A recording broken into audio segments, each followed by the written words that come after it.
Brady, the lawnmower boy, here back in the video. Today we're at Bradford in Westerly. Someone cracked this window open with that brick. Look.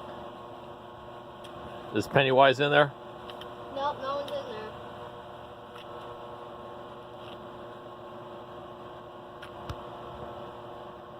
Guys, comment down below if we should come back here and do a video and climb into there, since it looks like there's some interesting stuff.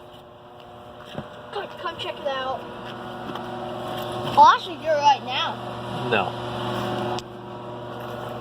Come on. It's like a... What's in your mini fridge? Ugh.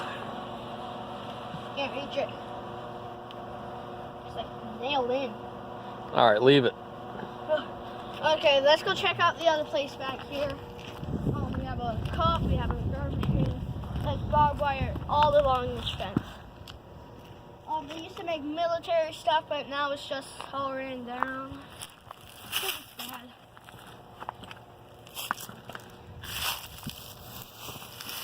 Okay, let's move on all the way back here.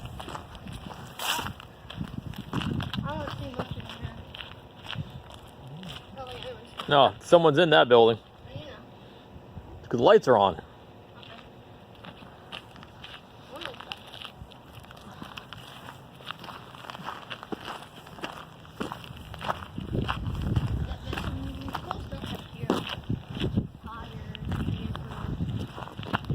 Looks like he's in an old parking area. Oh, who cares? I really want to go in there. That'll have to be another video. It looks like something's running in there. See the thing moving? Whatever it's called. So that would be the end of this video, and I'll see you guys in the next video. Bye.